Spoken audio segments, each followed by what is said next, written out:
अगर आप अपने दिमाग को एक खास तरह से रखते हैं तो आपके पास जो एक्स्ट्रा ऊर्जा होगी उसकी मात्रा बहुत ज़्यादा होगी। 3 दिनों के अंदर हम आपको एक सरल सा ध्यान सिखा सकते हैं जो आपके मेटाबॉलिज्म को लगभग 24% कम कर देगा। अगर आप यहाँ बैठते हैं, आपको शरीर का कोई एहसास नहीं है। यही वो स्थिति है जिसमें योगी बैठते हैं। सद्गुरु, हमने ऐसे कई लोगों की कहानियां सुनी हैं जो ध्यान की गहन स्थिति में जाते हैं और कई महीनों तक भूख और प्यास जैसी बुनियादी इंसानी ज़रूरतों को भुला देते हैं। पर विज्ञान कहता है कि कोई व्यक्ति पानी ना पीने पर 10 दिन के अंदर मर सकता है। तो क्या आप हमें बता सकते हैं कि मेटाबॉलिज्म की ऐसी स्थिति कैसे हासिल की जाती है? इसके लिए आपको अपने दिमाग को थोड़ा सा मोड़ना होगा, क्योंकि आपकी टेक्स्ट बुक में ये सब नहीं लिखा है। परसों की ही बात है, किसी ने मुझे एक मैसेज भेजा योग केंद्र से। वहाँ ध्यानलिंग नाम का एक स्थान है। ऐसा अक्सर होता है, मगर ऐसा एक विदेशी नागरिक के साथ हुआ, इसलिए मेरे पास मैसेज आया। उन्हें थोड़ी चिंता थी, तो वो महिला सुबह 7 बजे जाकर ध्यानलिंग में बैठ गईं, क्योंकि हर किसी को वहाँ बैठने के लिए सिर्फ 15 मिनट का स्लॉट मिलता है, लोगों की संख्या के कारण। वो सुबह 7 बजे वहां बैठी। वो दोपहर 3 बजे तक हिली भी नहीं। कितने घंटे हो गए? 3 और 5, 8 घंटे। वो वहां बिल्कुल स्थिर बैठी रहीं। उन्हें पता ही नहीं चला कि वो उतनी देर से बैठी हुई हैं। उन्होंने सोचा था कि वो 15 मिनट के स्लॉट के लिए बैठने जा रही हैं। तो उन्होंने मुझे मैसेज भेजा, सद्गुरु वो इस तरह से बिल्कुल स्थिर बैठी हैं, क्या हम उन्हें डिस्टर्ब करें? मैंने कहा उन्हें रहने दीजिए, कोई बात नहीं। इस तरह की चीज़ें होती रहती हैं। एक बार ऐसा हुआ, मैं बैठा काफ़ी अरसे पहले। उस समय मेरे लिए भी ये नया था। मैंने सोचा कि मैं वहाँ 25-30 मिनट के लिए बैठा था। जब मैंने अपनी आंखें खोली तो मेरे सामने एक बड़ी भीड़ मौजूद थी। मेरे गले पर मालाएं लटक रही थीं। वो सभी मेरे पैर खींचने की कोशिश कर रहे थे। आखिर भारत है। और जैसे ही मैंने अपनी आंखें खोली, कोई अपनी बिजनेस के बारे में पूछना चाहता है, कोई जानना चाहता है कि उनकी बेटी की शादी कब होगी, हर तरह की चीज़ें। फिर मैंने कहा, तुम सभी मूर्ख कहाँ से आ गए? उन्होंने कहा, आप यहाँ 13 दिनों से बैठे हुए हैं। और तो सिस्टम में क्या होता है, आप यही पूछ रहे हैं। देखिए, अभी मैं बोल रहा हूं। अगर आप मेरी नब्ज देखें, ये अभी 55-58 के आसपास है। अगर मैं बस चुपचाप बैठ जाऊं, ये गिरकर 40 के नीचे चली जाएगी। अगर मैं बस यूं ही बैठ जाऊं और कुछ ऐसा करूं जिसमें कोई बातचीत या हिलना डुलना न हो, अगर मैं बस यूं ही बैठूं तो ये 40 के नीचे चली जाएगी। अब ये आराम में है। ये अंदर कोई गैर ज़रूरी टकराव पैदा नहीं करेगा। तो ये जिस मात्रा में ऊर्जा की खपत करता है वो बहुत कम है। आप सभी मेडिकल स्टूडेंट्स हैं, आपको ये पता है कि शरीर में ऊर्जा की 20% खपत हमारे दिमाग में होती है।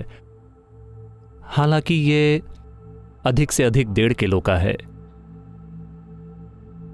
तो शरीर का इतना हिस्सा 20% ऊर्जा की खपत कर रहा है। शरीर का इतना हिस्सा सिर्फ 80% की खपत कर रहा है। अगर आप वजन में इसकी और इसकी तुलना करें तो ये 50 गुना अधिक या उससे भी ज़्यादा है। तो आपको समझना होगा कि अगर आप अपने दिमाग को एक खास तरह से रखते हैं तो आपके पास जो एक्स्ट्रा ऊर्जा होगी उसकी मात्रा बहुत ज़्यादा होगी, क्योंकि आपकी खपत ऊर्जा की गैर ज़रूरी बर्बादी नहीं हो रही है।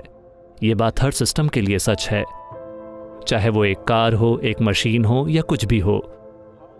वो जितने कम घर्षण से चल रही है, ऊर्जा की खपत उतनी ही कम हो जाएगी, है ना? कोई भी चीज़ जो बहुत ज़्यादा घर्षण से चल रही है वो भारी मात्रा में ऊर्जा की खपत करेगी। तो शारीरिक रूप से, मानसिक रूप से, ऊर्जा के लिहाज से अगर आप अपने सिस्टम को घर्षण से मुक्त करते हैं तो मेटाबॉलिज्म गिर जाएगा और आप बहुत कुशलता से काम करेंगे, क्योंकि जब आप उसे बढ़ाना चाहेंगे तो आपके पास उसे बढ़ाने के लिए एक पूरी रेंज होगी। जब आप उसे घटाना चाहेंगे तो घटा सकते हैं। फिलहाल ज़्यादातर लोगों की जो रेंज है वो बहुत ही छोटी है। अगर आप उन्हें काम में भिड़ा दें तो वो पूरी तरह से थक जाएंगे। अगर उनके पास करने के लिए कुछ नहीं है तो वो पगला जाएंगे। अगर आपके पास करने के लिए कुछ ना हो तो आप पगला जाते हैं, है ना? तो इस स्थिति में ये कम नहीं होगा। अब हर वो चीज़ जिसकी आप खपत कर रहे हैं वो ज़्यादा है, सिर्फ इसलिए क्योंकि आप ज़्यादा आरपीएम पर हैं, बस। हम 3 दिनों के अंदर हम आपको एक सरल सा ध्यान सिखा सकते हैं जो आपके मेटाबॉलिज्म को लगभग 24% कम कर सकता है। ये सबसे अधिक गिरावट है जो आप ध्यान की सचेतन अवस्था में हासिल कर सकते हैं। अगर मेटाबॉलिज्म उससे भी कम होता है तो आपको शरीर का कोई एहसास नहीं रहेगा। अगर आप यहां बैठते हैं, आपको शरीर का कोई एहसास नहीं है। यही वो स्थिति है जिसमें योगी बैठते हैं। देखिए, अगर आप यहां बैठते हैं, चाहे आपके पास घड़ी ना हो, लेकिन आपके पैर, आपकी कमर, आपके कूल्हे, हर चीज समय का हिसाब रख रही है ना? हेलो, आपको घड़ी की जरूरत नहीं है। अगर आप यहां 3 घंटे के लिए बैठते हैं तो आपको पता है कि अब आपको उठना होगा। शरीर जानता है। तो कोई कई घंटों या दिनों तक बैठा है क्योंकि शरीर का कोई एहसास ही नहीं है। शरीर का कोई एहसास नहीं है, न सिर्फ मेटाबॉलिज्म के कम होने के कारण, बल्कि इसका कारण आपकी ऊर्जा की तीव्रता भी है, जो जैविक ऊर्जा नहीं है। ऊर्जा का एक दूसरा आयाम पूरी तरह से तीव्र है। जब यह पूरे शरीर में फैल जाती है, आपको शरीर का कोई एहसास नहीं होता। अगर मैं किसी प्रोग्राम में जाता हूँ 10 या 12 घंटे, मैं अकेला आदमी हूँ जो लगातार पानी पी रहा है, लेकिन सिर्फ मैं ही एक व्यक्ति हूँ जो बाथरूम नहीं जाएगा। सिर्फ मैं ही ब्रेक नहीं लूंगा। हर कोई हर 2 घंटों में ब्रेक लेता है और वो वापस आते हैं। सिर्फ इसलिए आपकी अपनी शारीरिक प्रक्रिया से कितनी शुरुआत में ये चीजें उसी से तय होती हैं। लेकिन साधना भी है, आपके सिस्टम के साथ कुछ काम भी करना होता है। तो शायद हर कोई उस स्तर की साधना करने को तैयार ना हो, मगर हर किसी को कोई ना कोई साधना करनी ही चाहिए, कुछ ना कुछ, ताकि आप जो करना चाहते हैं आप उसे कुशलता से कर सकें। आप अपने जीवन में जो कुछ भी करना चाहते हैं, आपको उसे उतने अच्छे से करने के काबिल होना चाहिए जितना आपके लिए संभव हो। आप क्या करते हैं वो मेरी चिंता नहीं है, मगर आप जो कुछ भी कर रहे हैं आपको उसे अच्छे से करना चाहिए, है ना? हेलो, आपको उसे अच्छे से करना चाहिए। ये एक इंसान के लिए बहुत महत्वपूर्ण है कि हम उसे अच्छे से करें। तो इसके लिए ये बहुत बहुत जरूरी है कि आपका अपना शरीर और आपका अपना मन एक रुकावट ना हो। आपका अपना शरीर और आपका अपना मन हर समय आपको गिराते ना रहें। उन्हें वो मंच होना चाहिए जिस पर आप खड़े होते हैं। अभी लोग उसके अंदर धंस गए हैं। देखिए, ये एक मंच है, ये अच्छा है। मान लीजिए ये आपको खुद में धंसा लेता है, फिर ये बैठकर बात करने के लिए अच्छी जगह नहीं है। इसने हमें ऊपर थामे रखा है, ये अच्छा है। आपके शरीर, आपके मन को हर समय आपको ऊपर थामे रखना चाहिए। अगर ऐसा होता है तो बाहरी चीजों पर आपकी निर्भरता कम हो जाएगी। और साथ ही पानी का सेवन हमेशा मुंह से नहीं किया जाता। शरीर कई तरीकों से पानी का सेवन करता है। अगर आप सिस्टम को एक खास तरह से सक्रिय करते हैं तो ये ऊर्जा का सेवन करता है। देखिए, अभी आपका खाना खाना, पानी पीना, सांस लेना, ये सब किस लिए है? ऊर्जा पैदा करने के लिए। मगर विज्ञान आपको साफ साफ साबित कर चुका है कि हर कहीं पर्याप्त ऊर्जा मौजूद है। तो अगर आप ऊर्जा को ऐसे ही अंदर ले पाते हैं, अगर आप ऊर्जा को आत्मसात कर पाते हैं, ऐसा कैसे संभव है? योग शब्द का यही अर्थ है। योग शब्द का अर्थ है कि आप अपने व्यक्तिगत अस्तित्व की सीमाओं को मिटाना शुरू कर रहे हैं। अभी ये मैं हूं, वो आप हैं, ये 100% स्पष्ट है ना? क्यों? क्योंकि आप सोचते हैं कि ये शरीर मैं हूं, वो शरीर आप हैं। ये एक स्पष्ट सीमा है। मेरे शरीर और आपके शरीर की एक स्पष्ट सीमा है। मेरे मन और आपके मन में भी काफी हद तक एक सीमा है। शायद हम यहां वहां थोड़ा बहुत ओवरलैप करें, मगर ऐसी कोई चीज नहीं होती कि मेरा जीवन और आपका जीवन। क्या आपने कभी साबुन के बुलबुले उड़ाए हैं? या आप तब भी गंभीर थे जब आप स्कूल में थे? नहीं। क्या आपने साबुन के बुलबुले उड़ाए हैं? मान लीजिए हम यहां बैठकर साबुन के बुलबुले उड़ाते हैं। आपने इतना बड़ा बनाया, मैंने उतना बड़ा बनाया। अब मैंने कहा ये मेरा बुलबुला है, वो छोटा वाला आपका है, ये मेरा बुलबुला है। पुप, वो फूट गया। अब मैं ये नहीं कहूंगा कि ये मेरी हवा है, वो आपकी हवा है। जीवन ऐसा ही है, ये एक जीता जागता ब्रह्मांड है। थोड़ा आपने पकड़ा, थोड़ा मैंने पकड़ा।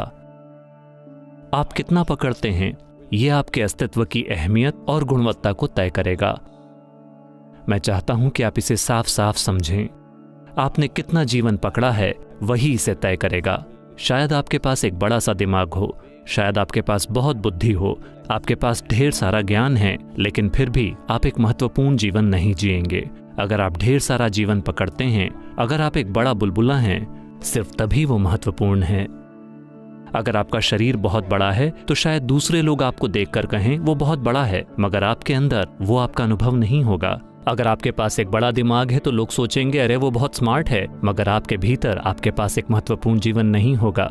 अगर आप अपने अंदर बड़ी मात्रा में जीवन पकड़ते हैं, सिर्फ तभी, अगर आप सिर्फ यहाँ बैठें तो भी ये बहुत शानदार है। जब ऐसा होता है, चाहे आप अपनी आंखें खोलें, आंखें बंद रखें, चाहे आप कुछ करें, आप कुछ ना करें, आपको उससे वाकई कोई फर्क नहीं पड़ता। सिर्फ तभी आप दुनिया में यूं रहेंगे कि आपका कोई निहित स्वार्थ नहीं होगा, क्योंकि आप क्या करते हैं और क्या नहीं करते, आपके साथ क्या होता है और क्या नहीं होता, वो आपके जीवन की गुणवत्ता तय नहीं करता। सिर्फ तभी हम वास्तव में आपके ऊपर भरोसा कर सकते हैं, है ना? वरना हम नहीं जानते कि आप सर्जरी क्यों कर रहे हैं। ये सवाल उभरे हैं, है ना? मैं आपको एक चुटकुला सुना सकता हूं। एक आदमी सर्जरी के लिए गया, उसे सर्जरी की जरूरत थी, तो वो एक डॉक्टर के पास गया। ये अमेरिका की बात है। तो डॉक्टर ने कहा इसमें $36,000 का खर्चा आएगा। फिर वो बोला डॉक्टर मेरे पास उतने पैसे नहीं हैं, मेरे पास बीमा नहीं है। फिर डॉक्टर ने कहा चिंता मत कीजिए, आप हर महीने 3,000 दे दीजिएगा। मरीज ने कहा मगर ये कार के पेमेंट जैसा लगता है, कार खरीदने की किश्त जैसा। डॉक्टर ने मुस्कुराकर कहा हाँ, मैं एक कार खरीद रहा हूं।